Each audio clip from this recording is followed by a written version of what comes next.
Assalamualaikum warahmatullahi wabarakatuh. Selamat pagi teman-teman semua. Salam kenal semuanya teman-teman. Saya Muhammad Zainuddin. Sedikit sharing mengenai software yang sangat menarik yaitu SAP. Ya, di sini lebih spesifiknya itu SAP 01 atau SAP Overview atau lagi SAP 01 Fundamental. Nah, di sini teman-teman kita langsung ke pengenalan ya. Zaman telah berubah teman-teman. Tidak seperti dulu lagi. Saat ini untuk memonitoring hingga memanajemen aktivitas perusahaan sehari-hari sudah bisa dilakukan secara otomatis dengan menggunakan sistem SAP. Ya, mungkin di sini ada yang sudah tahu ya sebelumnya ya SAP itu sendiri apa gitu ya. Nah, secara definisi itu atau bisa dengan sebutan manjanya ya, SAP itu adalah System Application and Product in Data Processing. Nah, remember karena nanti di sertifikasi kadang iseng soalnya keluar tuh kepanjangan dari SAP. Sekali lagi ya, SAP itu adalah panjangannya dari System Application and Product in Data Processing. Jadi ada in data processingnya. Nah, jadi SAP ini adalah sebuah sistem yang digunakan untuk mendukung kegiatan atau aktivitas yang berjalan dalam suatu organisasi secara otomatis, ya, sehingga efisiensi dan produktivitasnya itu bisa meningkat secara efisien. Nah, sebenarnya teman-teman untuk sistem ini itu terdiri dari berbagai macam modul. Jadi banyak ya modul-modulnya ya. Itu kalau teman-teman sudah buka modulnya itu kurang lebih ada ada 7 unit ya yang perlu kita pelajari bersama. Nah, jadi modul-modulnya itu banyak sekali. Ya lumayan berat tapi ya bisalah kalau kita mau belajar. Ya. Nah, di sini teman-teman, jadi kita fokus di SAP 01 fundamental ya, atau overview tadi. Nah, di sistem ini dia itu mempunyai tugas masing-masing ya. Jadi modulnya itu mempunyai tugas masing-masing sesuai dengan perintah yang diberikan. Jadi semua modul tersebut itu saling terintegrasi untuk menyajikan data yang akurat dan langsung kepada pengawasnya. Jadi tergantung siapa manajemen tertinggi di dalam suatu perusahaan. Biasanya dia memiliki untuk hak akses di setiap modulnya.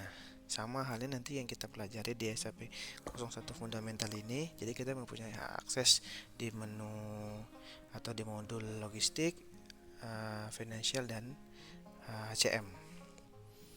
Jadi HCM itu apa? Nanti kita bahas di bawah ya. Nah, untuk lebih memahami apa itu sistem SAP dan manfaatnya itu seperti apa, yalah kita langsung lihat ya. Kita mungkin mulai dari sejarah perkembangannya dan siapa yang membuatnya. Oke, jadi di sini teman-teman sudah lihat ya,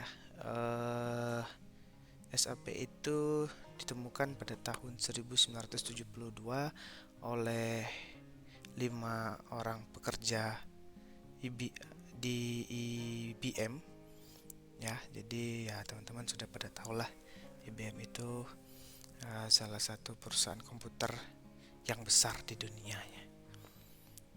Jadi ceritanya 5 orang karyawan ini mereka resign ya. Terus mereka gabut ya, gabutnya mereka ini beda ya. Iseng-iseng membuat suatu sistem gitu, suatu sistem mereka sendiri. Nah, jadi awal ceritanya sistem yang mereka buat itu baru hanya untuk sistem accounting. Nah, cuman mereka berlima ini gelisah ya, resah gitu. Di era yang sekarang melihat teknologi yang terus berkembang, tapi kok sistemnya itu terpisah-pisah. Jadi mereka itu pengen eh, menggabungkan ya, menggabungkan dari setiap sistem. Jadi di saat awal mereka mulai ini, sistemnya HR sendiri. HR itu human resource ya, maksudnya eh, lalu ada accounting sendiri, logistik sendiri gitu.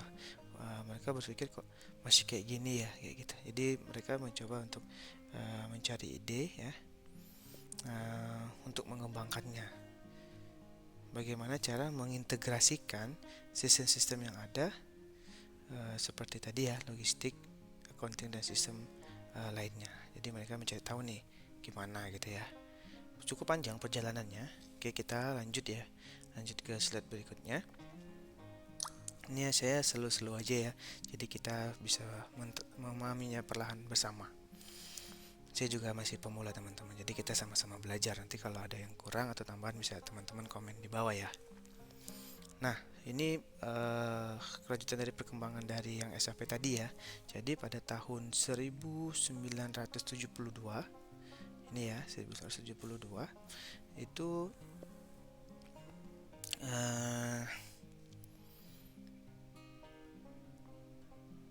mereka pada tahun 1992 ini di versi R1 ya. Ini yang tadi yang dimaksud, sistem SAP itu masih hanya accounting ya. Jadi di sini teman-teman bisa lihat karyawannya masih 9 orang gitu ya. Pada tahun 1972. Nah, ini R1 masih basic accounting tadi. Nah, kemudian kita lanjut ke yang tahun 1979.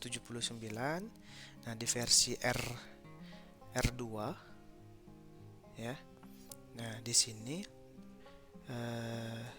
sudah sistemnya lebih berkembang,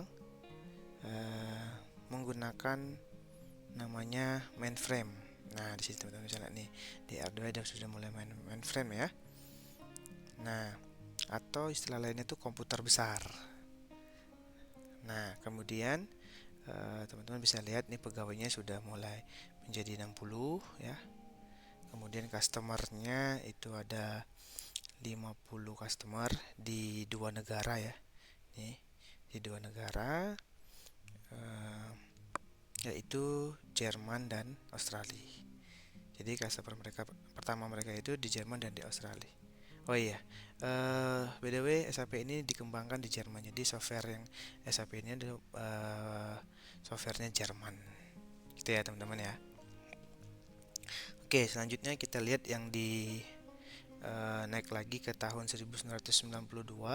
Nah, di sini sudah menjadi R3, di mana di sini konsepnya sudah client and server. Nah, ini teman-teman bisa lihat ya. Ini client dan server. Nah, di sini karena sudah client dan server, jadi ada perangkat yang sebagai client. Oke. Jadi ada perangkat yang sebagai client dan juga ada perangkat yang sebagai server. Ya. Nah, di mana nanti server itu data-datanya akan disimpan di sana. Nah, nanti si klien ini misalkan orang accounting atau orang AR atau orang logistik itu bisa mengaksesnya. Nah, seperti itu logikanya. Nah, beda dengan yang tadi ya, kalau di mainframe itu dia database-nya, pemproses datanya juga, dan juga layar untuk memprosesnya di satu komputer yang sama, dan itu besar. Oke. Nah, selanjutnya cuman untuk yang di R3 kita sudah mulai mengkonsep ya, tadi yang saya sebutkan bahwasanya mengkonsep client dan server. Di sini di sini kalau kita lihat ya, sudah banyak pegawainya nih. Oh, ya sudah lebih banyak. Kemudian customernya juga sudah mulai banyak di 35 negara. Nah, R2 dan R3 ini, nah kalau R2 ini ya accounting, jadi sama dengan R1, lalu dan R3 ini yang logistik. Oke, kita lanjut lagi ke yang tahun 2000, di mana di sini sudah mulai berkembang. Sorry, maksudnya di sini internet itu sudah mulai berkembang dan mulai booming. Lalu di sini si SAP ini tidak mau ketinggalan, ya. Dia berkembang juga mengeluarkan namanya mysap.com. Jadi dia tetap ikut up to date ya. Nah, jadi di sini SAP sudah bisa berbasis web, ya. Kemudian dilanjut ke tahun 2024. Kemudian lanjut di tahun 2004 sampai dengan sekarang, ya. Itu dia sudah berkembang lagi, sudah ada namanya Business My SAP Business Suite. Oke. Nah, di sini teman-teman bisa lihat di My SAP Business Suite ini dia sudah menggunakan teknologi yang namanya SAP NetWeaver, ya. Nah, di mana di tahun 2004 ini itu tadinya cuma mungkin accounting sama logistik yang bisa di cover. Di tahun 2004 ke atas itu dia sudah mengcover the all business process.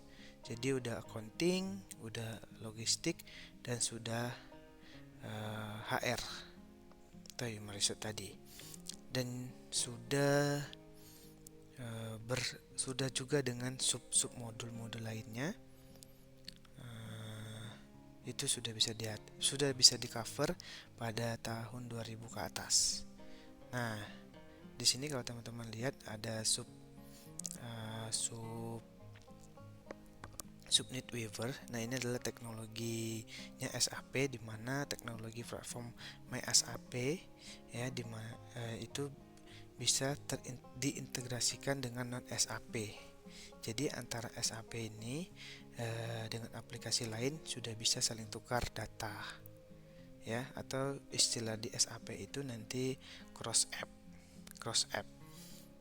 Nah, cross app itu jadi kayak beberapa perusahaan itu dia bisa combine dengan aplikasi SAP. Misal dari PTX pengen combine dengan SAP. Nah, itu di tahun 2004 ke atas sudah bisa untuk dilakukan dan bisa di cover oleh SAP.